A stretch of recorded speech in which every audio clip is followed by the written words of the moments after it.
All right, time to take a look at something very new, very exciting, and very German, very Mercedes, but also very electric. The all-new EQA from Mercedes-Benz.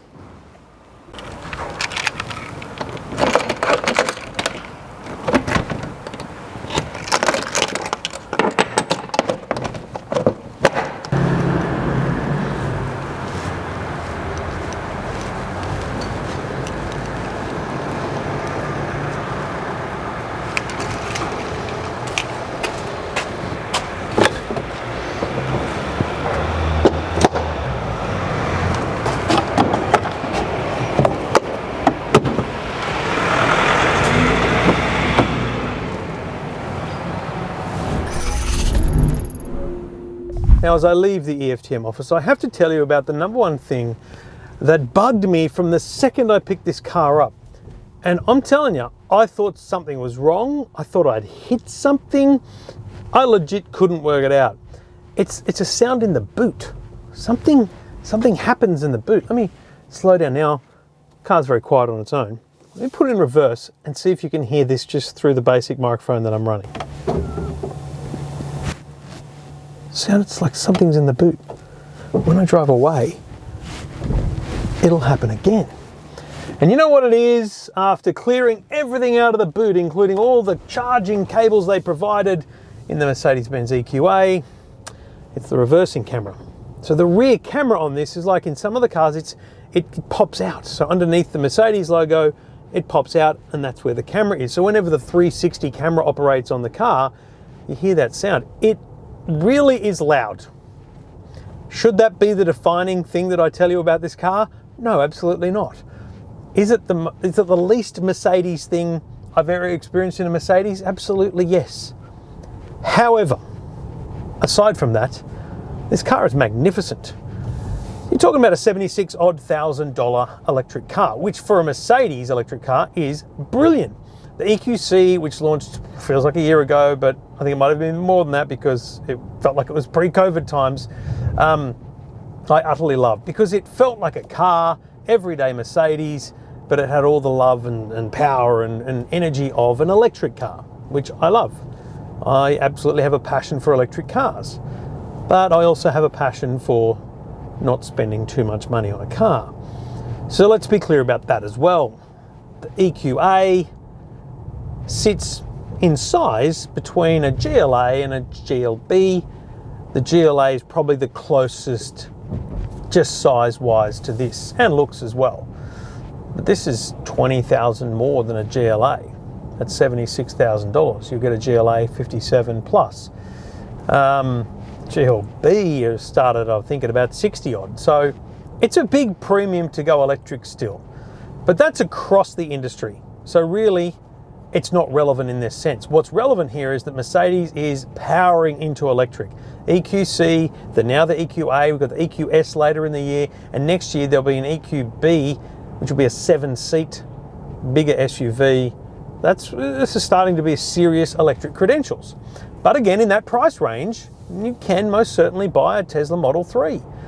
In fact, you could probably add the dual motor. You could do different things to that Tesla Model 3. I don't have the specs in front of me, but an entry-level Tesla Model 3 is probably 10 grand less than this. You know, add some stuff, you're looking good. Would I prefer a Tesla Model 3 to this? Absolutely not. Why? This is a Mercedes. The fit, the finish, the build quality, that's what we've always come to expect and love about a Mercedes-Benz and other European marques. So when you get in here and you realize this, I mean, just this steering wheel, just the trim here, this wood, I mean, it's just fit and finish out of this world, inside and outside. Design-wise, they have ticked big boxes on this. They've got this full LED array that goes from the full width of the car, both front and back. The aero for this was developed entirely on computers. I think it was the first Mercedes-Benz ever to be fully developed from an aero sense on computers. No wind tunnels or experiments required, which really just shows us how far we've come with computer technology. The two 10-inch displays here are very much like every other Mercedes-Benz you'll get. In fact, this is like every other Mercedes-Benz you'll get. there's four drive modes. Four drive modes. D-Auto, there might be five, there's five. D-Auto allows this car to use everything at its disposal. Radar, it has cameras, you name it, it's using all of that to understand the road conditions, how far ahead of the cars and all this kind of stuff, so that it can use regenerative braking to the best of its ability. In D mode, I can't tell you what D plus mode is, but in D mode, it's pretty much like driving a normal car. When you take your foot off, it just rolls away from you.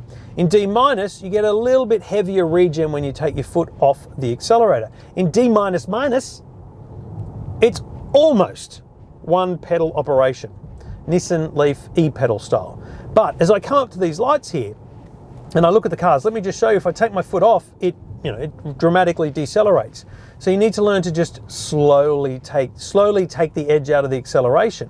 But it will not come to a complete stop. I mean, I'm sure it will at some point. But in the Nissan Leaf, if I took my foot off now, it would be stopped. This will keep going because I need to use the brakes to bring it to that stop. Mercedes say that's actually because the amount of energy required to bring it to a complete stop is more than what you would gain by using the brakes, essentially. Don't quote me on the basics there, but essentially this is a more efficient way to do it.